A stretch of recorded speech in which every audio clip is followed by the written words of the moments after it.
I'm Black Chestnut, and with me I have Ricola, Hello. and we're Substation Gaming. And today we're going to be talking about Google Stadia dying for realsies. Finally. Yeah. You know, it's one of those things that I'm surprised it was still around. No, I thought they would. Considering it only came out like what, a year, maybe 2 years ago.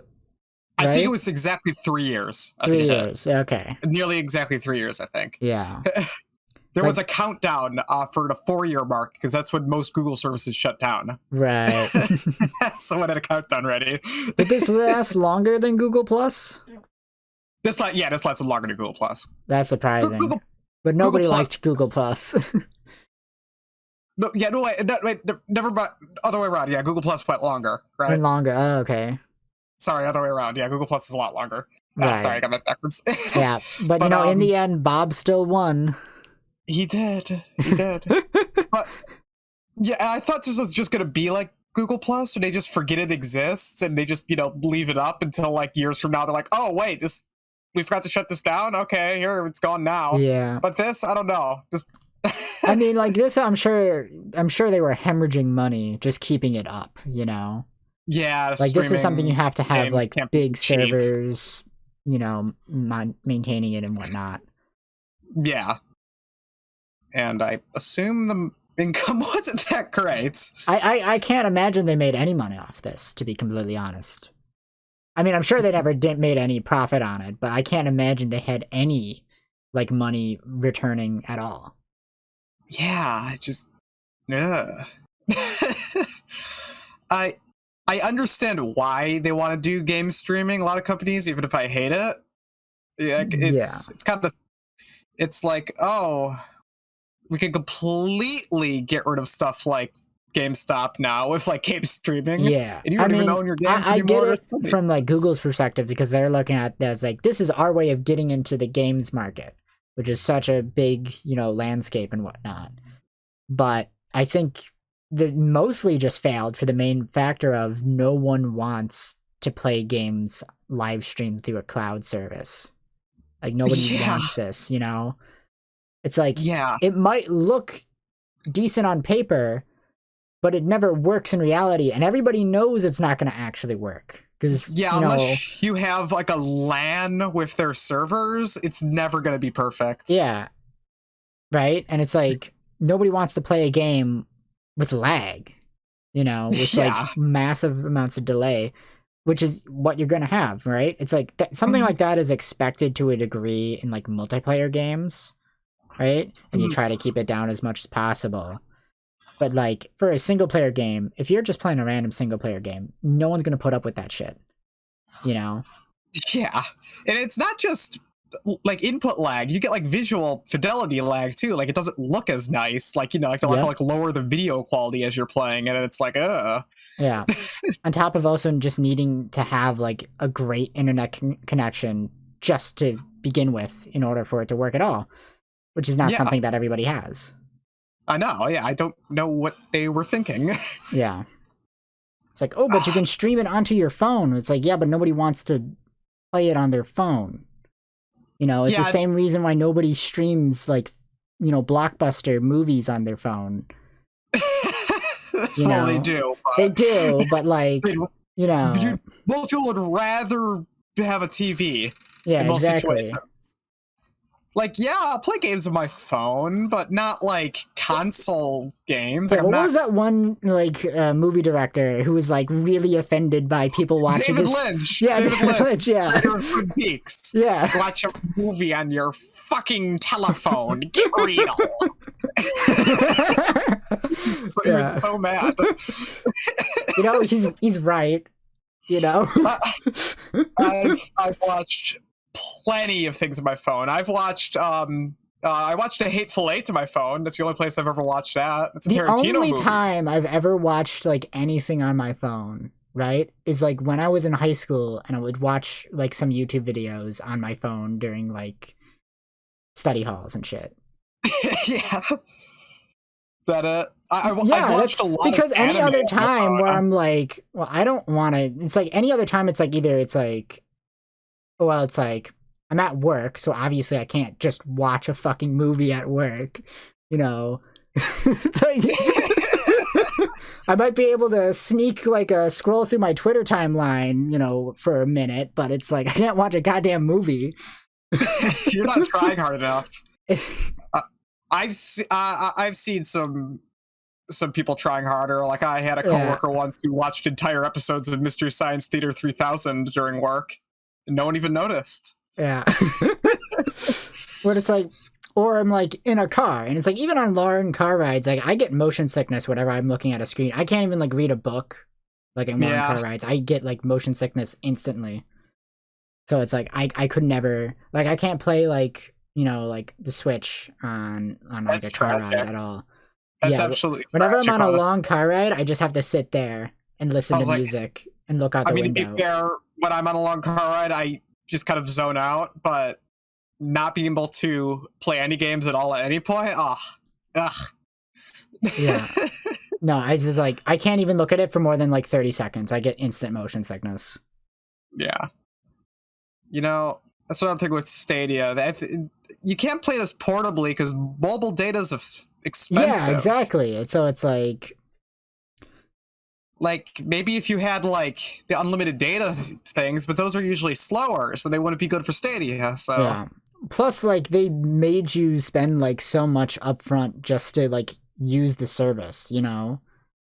Yeah, which I mean, I guess you kind of have to ever sort of expect to make a profit on that, though. But that just makes the barrier of entry mean that no one's even going to bother to try it out.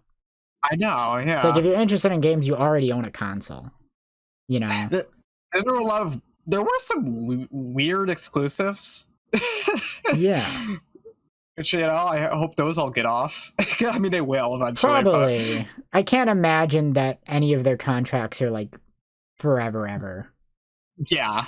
You know. Yeah, I don't think Google's gonna care. But I do remember hearing that the termination of the service was so fast that they had like games exclusives scheduled to come out within like 2 weeks. Yeah, I know, yeah. And the developers didn't know at all. Yeah.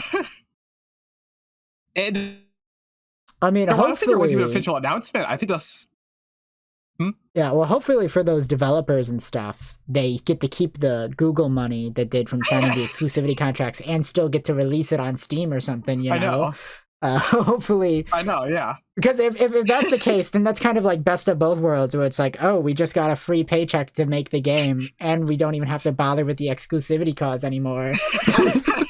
Yeah, just free money. Yeah, can afford hopefully, that. You know, that's the best case scenario for them. That'd be great, actually. It's kind of better than actually releasing it as an exclusive on Stadia, where they're gonna get 0 sales, you know? I know, yeah.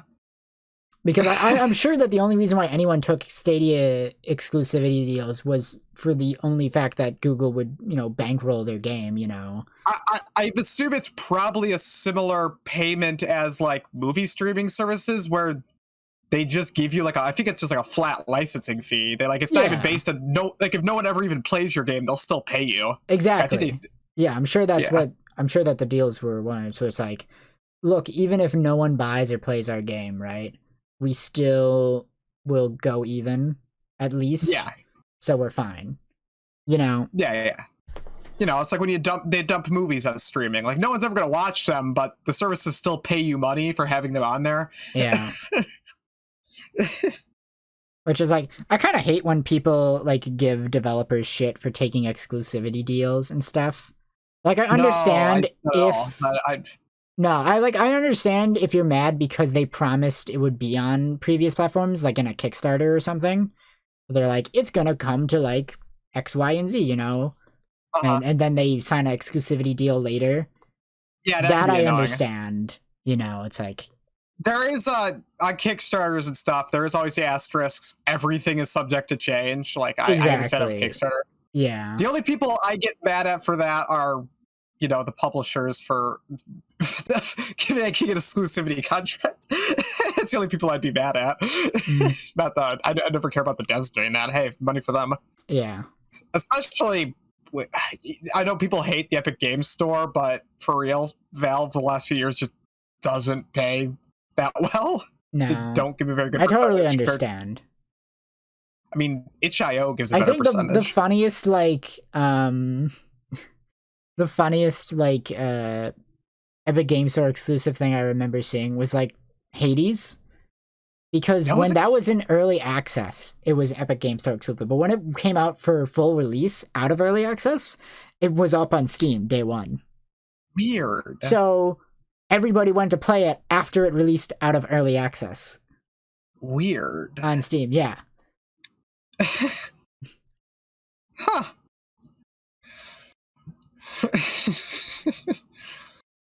Yeah.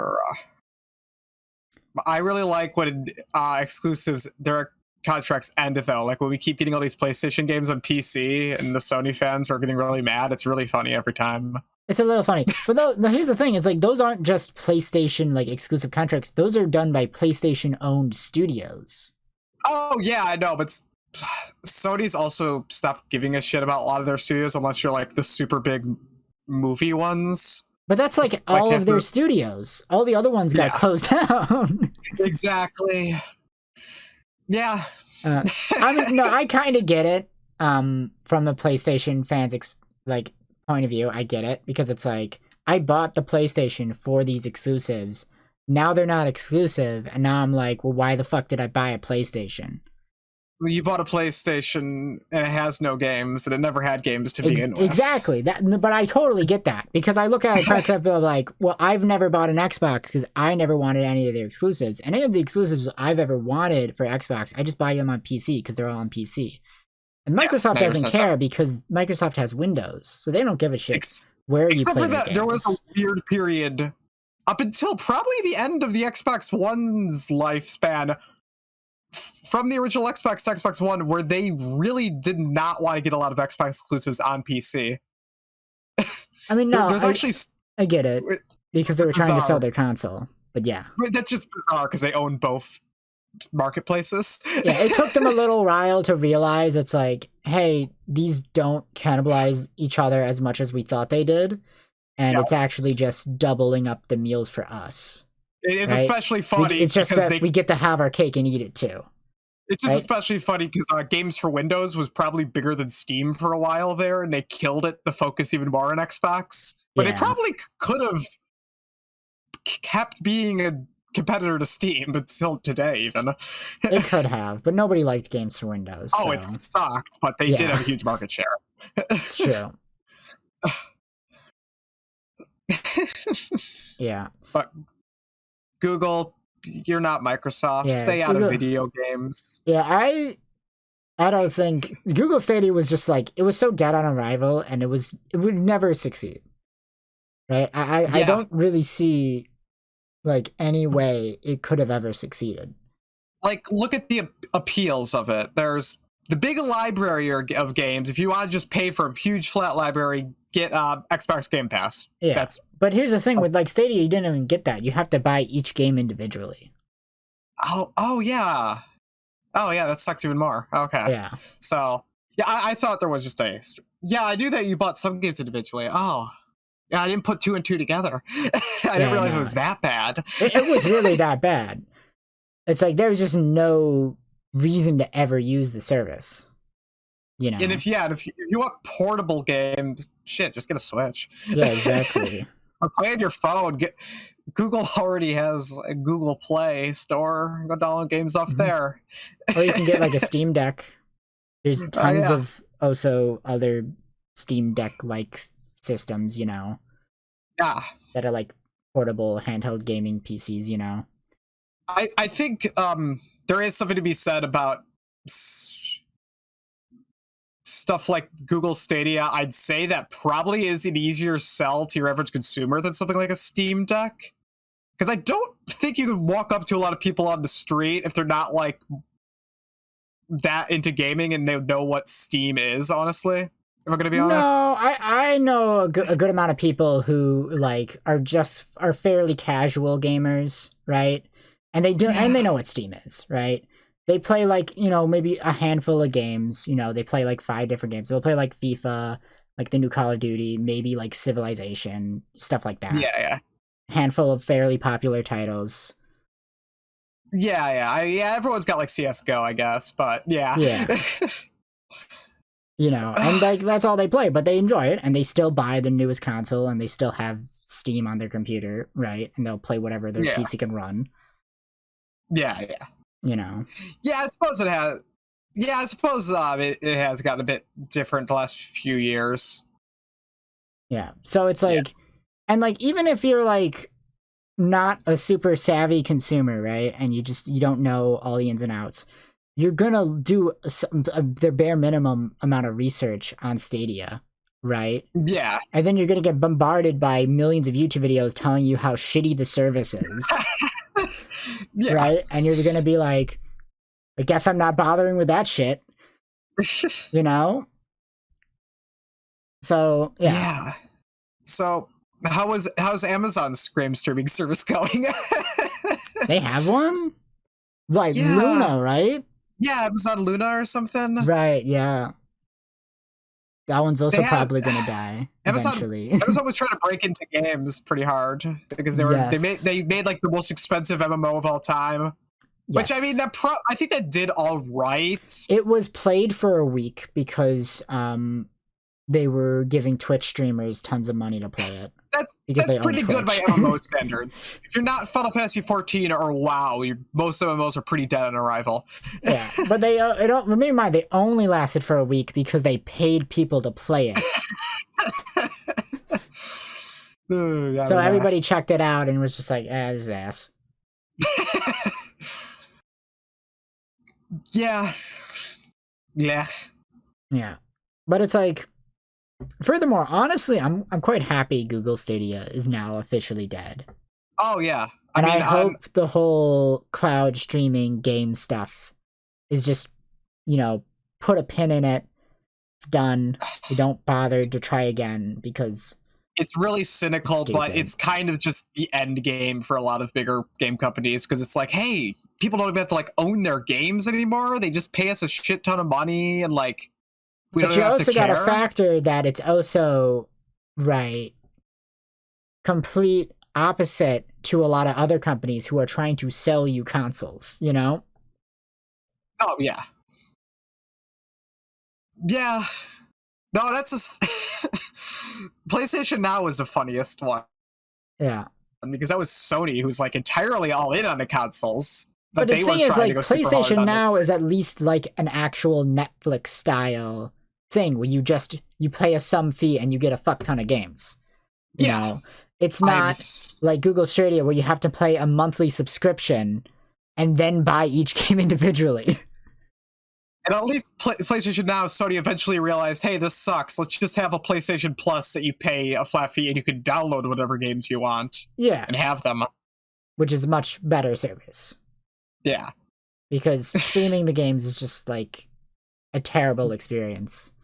It just never works. The idea of not having the game existing on your system in any way is so terrible in so many ways, like for the consumer and preservation, and there's like a huge list of things you can just go into of why it sucks. Yeah. Yeah, and it's like you're always gonna have a mediocre experience, and like you can be like, oh, but internet connections are gonna get better, and it's like, okay. Yeah, but they're never going to get as good as it just being on your hard drive. Yeah, it's like saying, oh yeah, but the meat that they make in a factory out of like weird chemicals is going to get better and better. And it's like, that's still never going to be better than just eating an actual cow. I suppose. Yeah. It's like, I don't want your pseudo steak, man. I want a real one.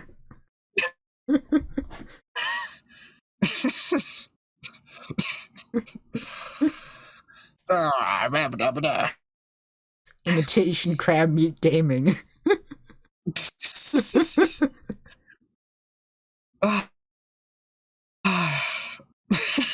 Horse meat gaming. When is that? Is that the next service?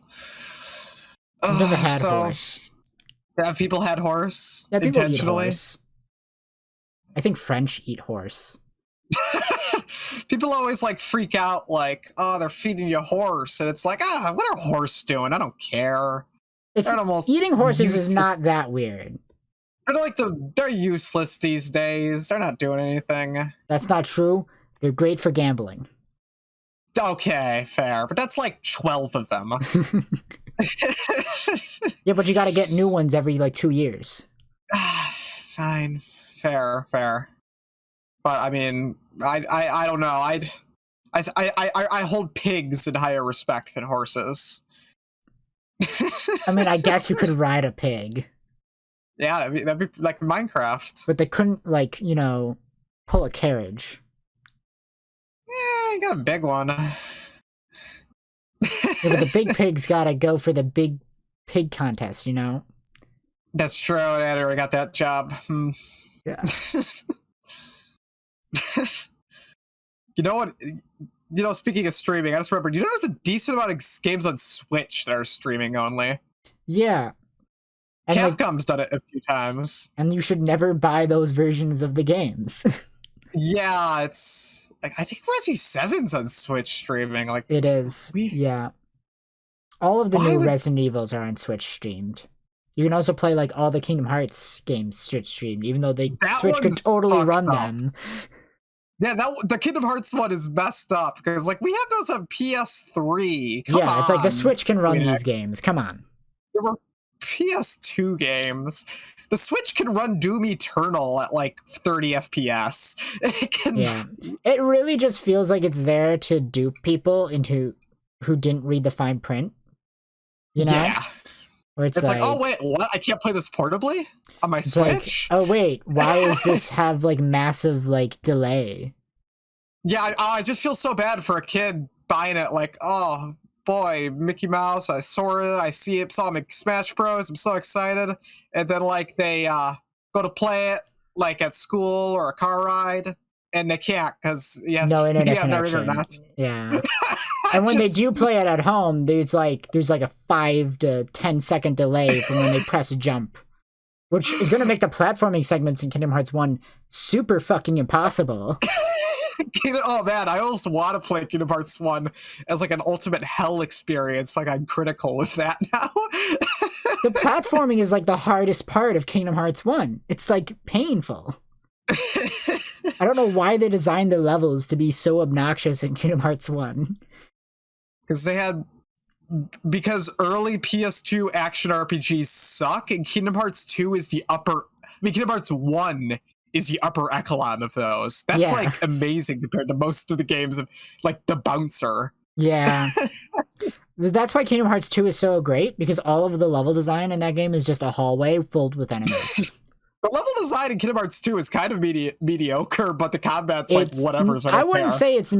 I mean, it's basic. I wouldn't say it's mediocre, right? They go for a much more simple and streamlined approach, which I feel like works way better. It was safer. I think 3 showed you could do more exciting levels while still having the fun combat, like while still getting not stuck. Yeah, but I understand why, because 3's levels are definitely better than 1's. Yeah, in 2, I understand what they were doing with 2. Play it safe, because anything's better than 1's maze-like nightmares. Yeah. I really like 2's level design, just because it's like, it allows each room to just be like a more focused combat encounter, and it's not concerned with doing weird, stupid shit, Yeah, there is some fun combat arenas, Yeah. It's just there's not a whole lot else going on. Aside from occasional gimmicks that don't really work into combat. Sometimes they do. I think it works out really well for it. Yeah, Kingdom Hearts 2 is a great game. Don't play it on your Switch, though. Don't play it on Get Switch. It on anything else. Yeah, I think it's on the Epic Game Store. It is. Yeah. You can probably mod it on there, right? Make Sora into CJ from San Andreas. Like every game that's moddable. That's like one of the first things I gotta do. I saw that before Sonic Forces came out. Someone, I think, had a pre-release copy and did that. I saw. Oh yeah, I remember that video.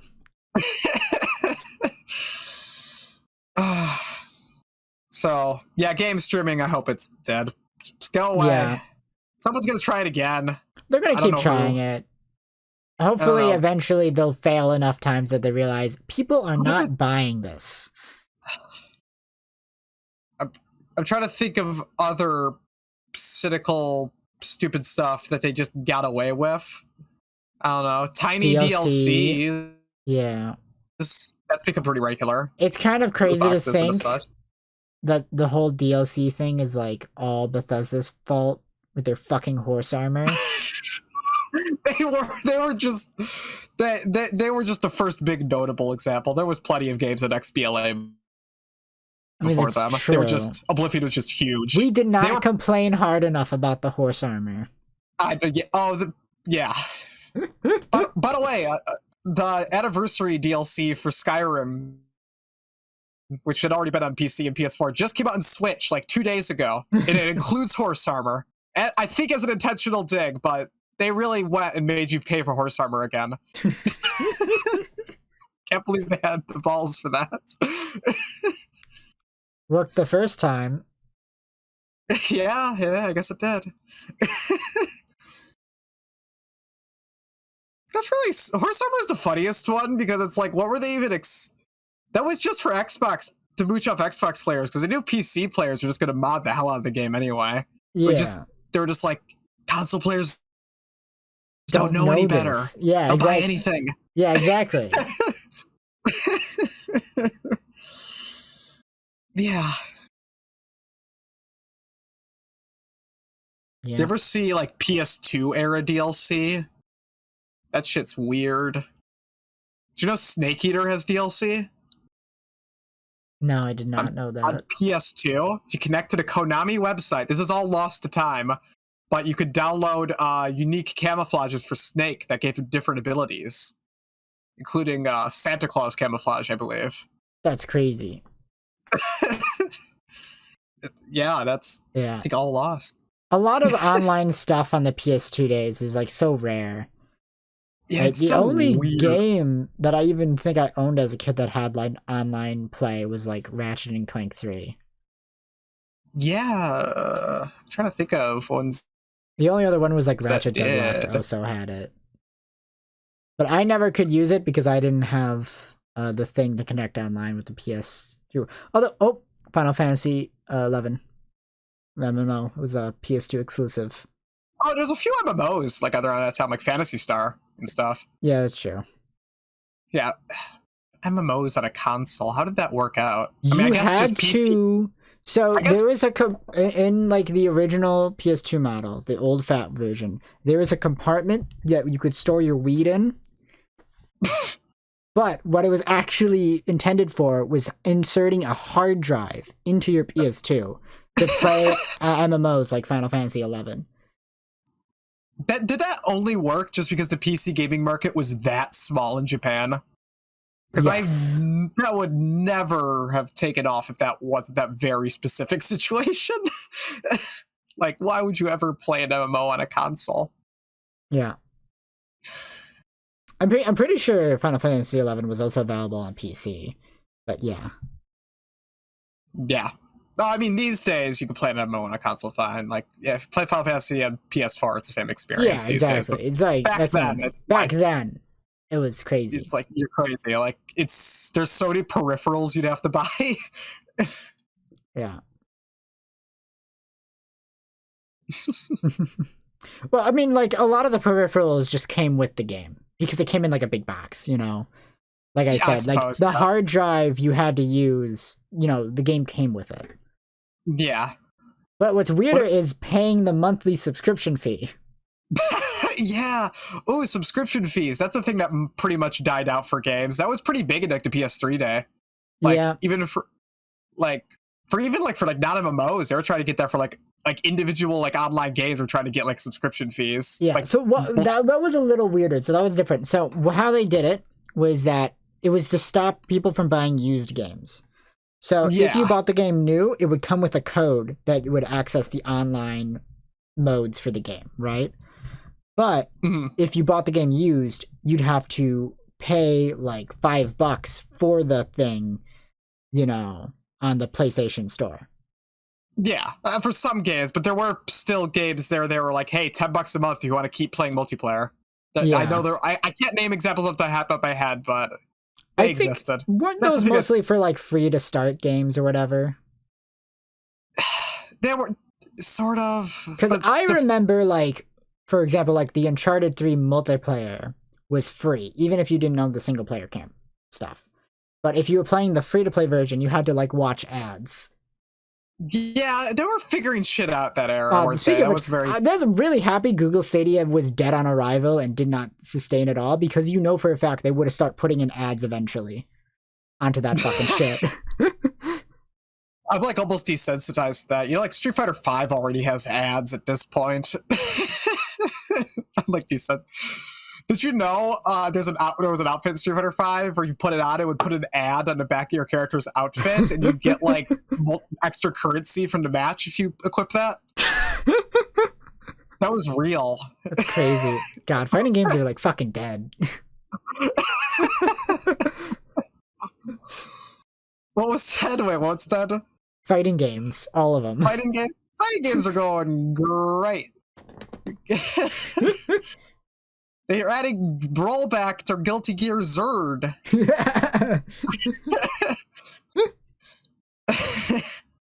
Oh, by the way, JoJo All-Star Battle came out. It doesn't have rollback. It's dead on arrival. Dead on arrival, yeah. They added like 5 new characters and everything, but no rollback, so no one bought it. They'll put in like a year later. You know? You gotta have good online for your fighting games these days, people. It's like people playing. That Riot fighting game is probably gonna like save the genre or kill it, or both. Well, fighting games are doing great lately. I don't know. Guilty Gear sold amazing. Oh, it sold okay. It's like top seller on Steam for like a few weeks. Yeah, I mean, it sold well for a fighting game. Yeah, I mean, in Street Fighter V, I assure you, made a fuck ton of money. Oh, I'm sure. And Tekken. Tekken's always healthy. So there's some fighting games out there always. I'm just saying, it's like the Riot one's gonna be like kind of crazy, because it's gonna be like, it's gonna be free to play, and it's gonna be like super easy, because they're not gonna have like actual combos. You're just gonna press buttons. See, people get kind of tired of that fast. Like, I don't know. Like the new Melty Blood had that. It's like, yeah, it makes it really accessible, but then this is what I'm predicting. It's gonna effectively be the Overwatch of fighting games.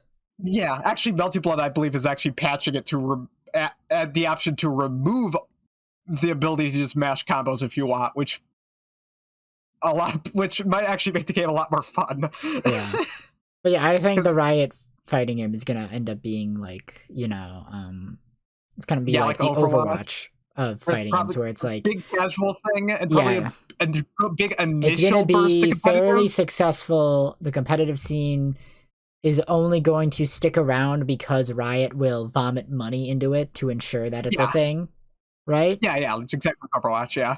Yeah, even though the game is not really well suited for being competitively played. Yeah. But it's going to be because there's a very large market of people who want to play and experience a certain genre of game, but don't want to put in the effort to actually learn the genre's like complex mechanics, right? Because the appeal of Overwatch, it's for people who want to play TF2 who don't want to spend the time to learn TF2. You know, to be fair, I feel like they want to play a Quake-style multiplayer shooter, but they don't want to learn how to rocket jump, you know?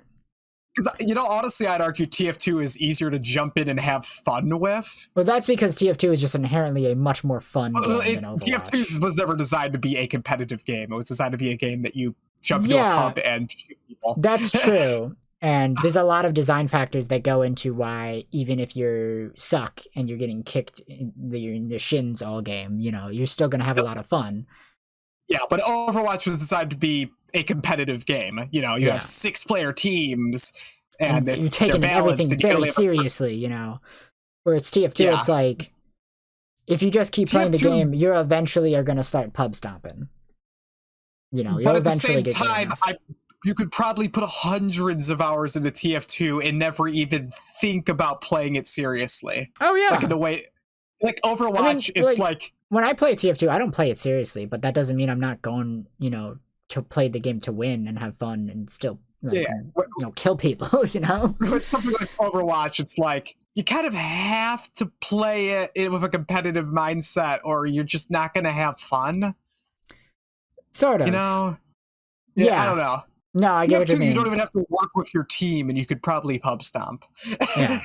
What more I'm saying is just like Overwatch for people who want to rocket jump without learning how to rocket jump. Yeah, that's what the new fighting game will be. The Riot's fighting game. Yeah.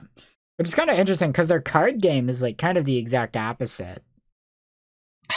Their card game's a lot more interactive and it's about as intricate. I don't think it's as intricate as stuff like Magic, like high level Magic or anything. No, it's about the same level as like Magic and Hearthstone and shit. Arguably, it's more dynamic than Hearthstone. Well, probably more than Hearthstone. Although I'm saying like when Magic gets like complicated, Well, it doesn't have like Yu-Gi-Oh levels of texts on fucking each card, Yeah. But I mean, you kind of there's no way to make like a card game super simple. People are always going to find a way to kind of break that to another level. Well, no, what I like about it is that it's both simple and deep. It doesn't have the Yu-Gi-Oh issue of like you can play 1,000,000 cards in a single turn and then instantly win, and it doesn't have the Hearthstone issue of he's just gonna play all his shit and there's nothing you can do about it, and then he's gonna fucking shoot you in the face 1,000,000 times, right? Like Legends of Runeterra, the League of Legends card game, is very much around like, hey, my enemy is doing this, I need to react to that. Right? And it's like, then I need to set up my shit and then he's gonna react to me. It's very interactive. Developed by Riot? Yeah. Okay. It's in-house. Because a lot of the leagues, plenty of the other league stuff that's kind of good has little to do with Riot. Like, I don't know, like Arcane. I mean, they still had a lot of in-house Riot employees, like, and the head team of like Arcane and whatnot. Yeah. But like the card game is really, really good. Like, it's the best thing that Riot has, honestly. Yeah. Which isn't saying much, because they made League of Legends. Yeah. The worst thing.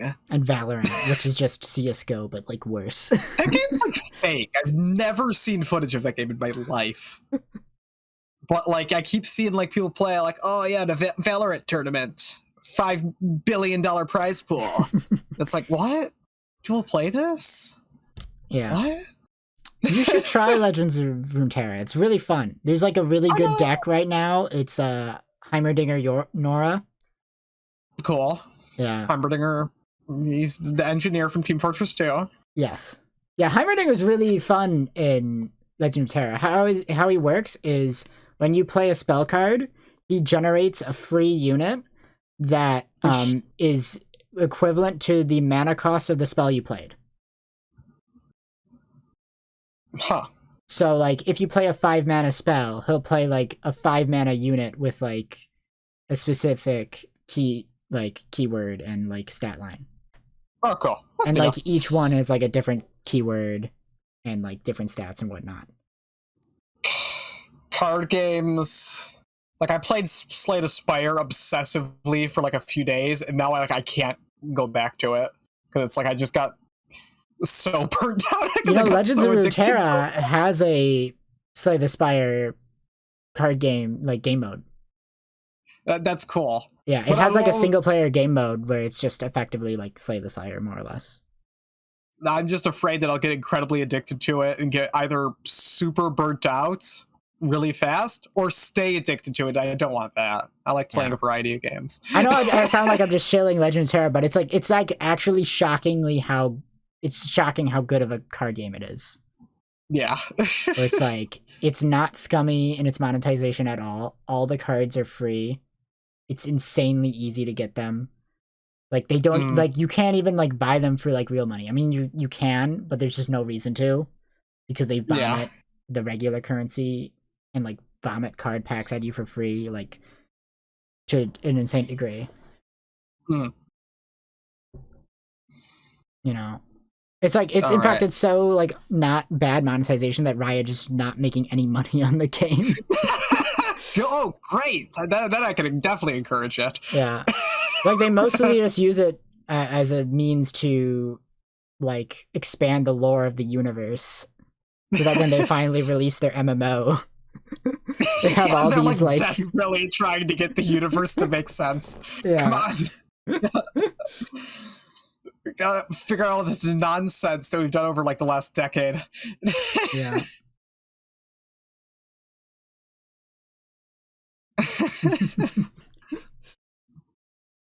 Yeah.